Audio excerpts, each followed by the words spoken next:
Speaking of disasters, let's talk about Texas Chainsaw Massacre. Okay.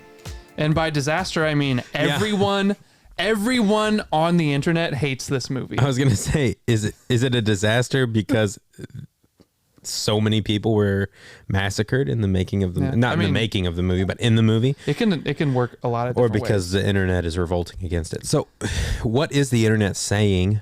Why don't you tell us what the internet is saying about the new Texas Chainsaw Massacre movie? Texas Chainsaw Massacre 2022. It's got 31 on Rotten Tomatoes. That's pretty good.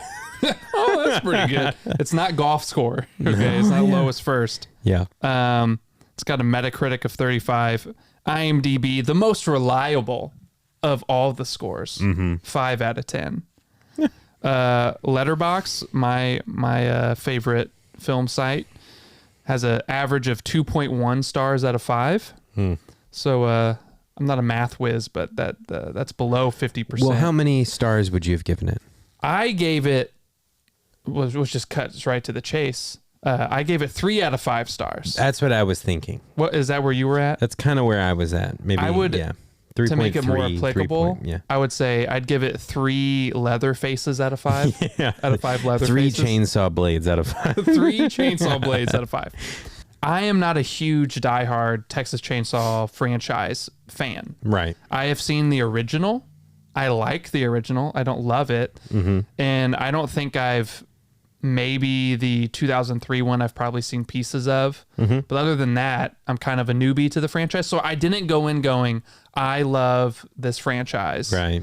It's like, sacred to me. Right. So I think that helped me. Just like, I'm a fan of slasher movies in general. Yeah. And you know what? This sounds weird out of context, so please don't edit it. But, I enjoy some really naive young adults getting slashed to pieces. I mean, just like the rest of you. I feel like as a society, we have just proven since like the 1980s that one thing we all can agree on is that we like a bewildered group of young people in an isolated area being picked off one by one by a psychopath. We just eat that up. Yeah, we do. So let's start with what didn't work, because that's what everyone's talking about. Sure. Because even though I liked the movie to a degree. Oh yeah, me too. There's still, it's just not a great movie.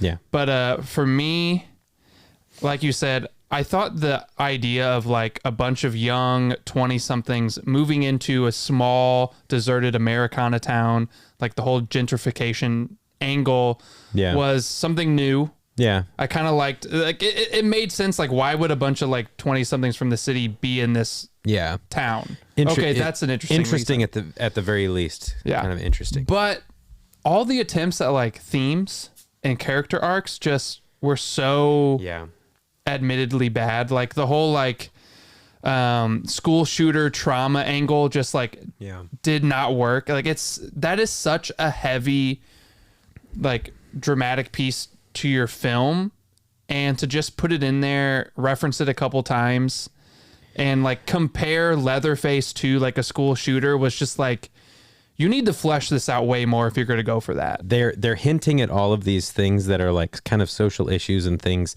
that we're all talking about right now, but they didn't flesh out any of that stuff. They didn't like take it far enough to really, it felt like it was half finished. Like they mentioned it, like, oh, this is a problem. We mentioned it, like they're trying to take the Confederate flag down. Yeah. Like they're trying to do these things so that the people that come into the town want to move to the town. Yeah.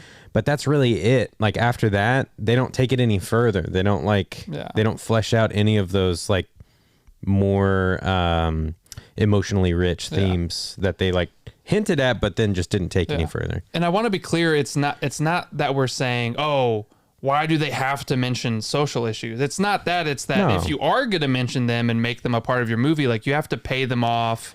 I think that's one of the beautiful things about the horror movie genre is that you can like hit on some of these darker, kind of more emotionally difficult issues.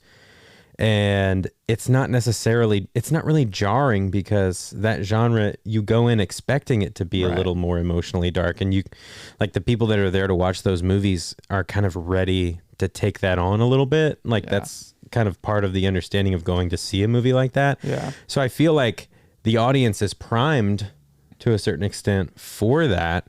And then whenever you don't take full advantage of the opportunity to like really speak something interesting into these themes, it feels like a missed opportunity. So it's like, I will say, I thought it was interesting to a degree that like, I guess kind of what the movie was saying, even though again, it's just very muddled in what it's trying to do. It's trying to comment and talk about so many different things that it all kind of negates itself. Yeah. But the angle that like, oh, maybe younger millennials can get a little too naive, a little over their head when it comes to just like thinking they can make the country look however they want.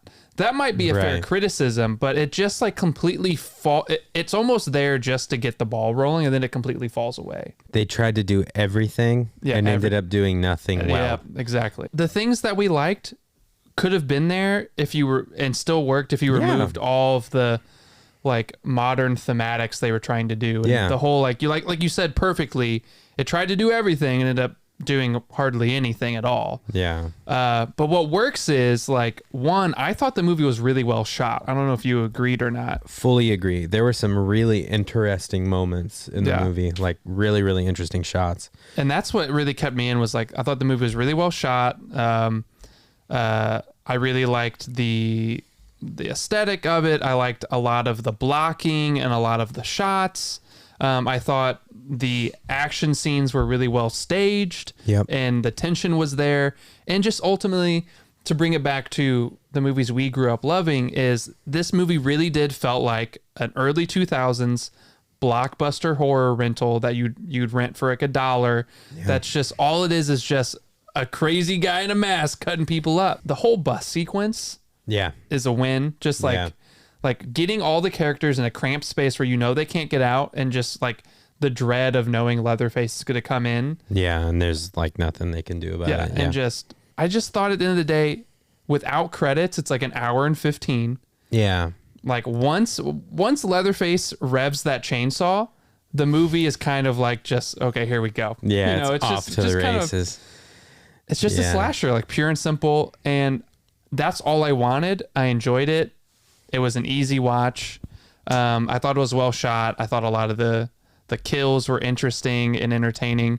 I do want to ask you this though. So bringing back the survivor of the original Texas Chainsaw Massacre, having her come back as this Laurie Strode type, only to just immediately get killed. How did you feel about that? Because I thought, because when she first comes back, I was like, they are like literally making her Laurie Strode, like the way like her outfit is, the way she looks, like, and I was like, oh, she's gonna come in and just be this like. I thought the movie did so many. But I thought it was great that she just, boom, she's done. I enjoy whenever a movie makes their character do smart things, and then makes the villain deal with those smart decisions. Yeah, like pick up the pistol that the guy dropped, and use it, or maybe one guy doesn't take all the car keys, or, you know, or whenever the Laurie Strode character gets there, she doesn't lock them in the car. Yeah.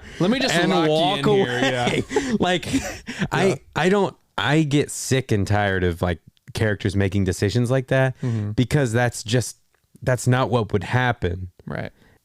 Personally, I don't know if you can tell from looking at me, I've never run around with a chainsaw going off in my hands, but he makes it look like it's so easy. Like he runs so well with that chainsaw. Well, and also this chainsaw that he has is made of like Zeus lightning bolts, because it can cut through literally anything. Really and it's been shot, like thrown off buildings, like run over by vehicles, and the thing still just runs. I can't get a chainsaw to run if it's been sitting in a warm like garage.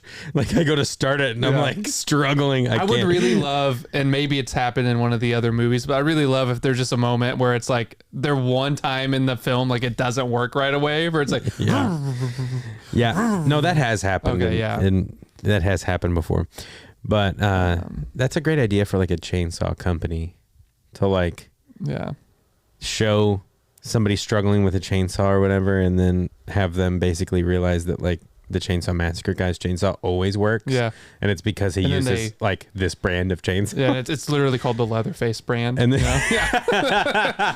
always starts. Introducing the new Leatherface edition. That's kind of an amazing idea. The Leatherface edition. Like Are you tired of your chainsaw not working when you're chasing down 22-year-olds?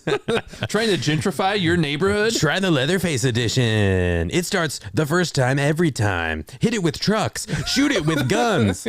Throw it into a lake. Let it sit in a wall for 10 years. It'll still start. It'll still go. I really like dumb, pulpy slasher films. I do think that there is a place for that. And it's just fun. And, you know, you can put it on and watch it and just have a blast with it. And I think that movie does that for me, where it's like you could just put it on and have a blast with it and let it run, and it's an hour and 20 minutes long, like with credits. Yeah. And it is just fun to watch, and the characters make classic dumb choices, which is fun sometimes. And it's like, you know, you get to sit there and say, oh my gosh, that's so dumb, you're about to die, and like enjoy all of the chasing and all of that stuff. And it is just fun. And if that's what you want to get from it, you'll get all of that. Like it's a perfect movie for you if that's what you're looking for. I will say to the dumb thing, because it's something that comes up in every horror movie where criticism, like the character makes dumb choices. And I think it's a valid criticism, but some movies do it better than others, because I think the goal as a writer or a director is you have to put your characters in a situation where one of the only choices is the dumb choice. Yeah. But so often they have the characters make the dumb choice when they clearly didn't have to. Yeah. Like, you should be limiting the character to have only one or two options, and most of them are dumb because that's the only option. Yeah. But you need them to make dumb decisions, or there's no tension. Like, because a movie where the character makes all the right decisions is a movie that ends in 20 minutes. A movie where the woman that they kicked out of their house immediately dies on the way to the hospital, and they all go, oh, she died. Maybe we should all leave and like do something else today instead of like sell off this land. I will say though, doesn't really work. That first kill in the ambulance where he breaks his arm. He breaks his arm. Let me just say, like, okay, yeah, don't break my arm.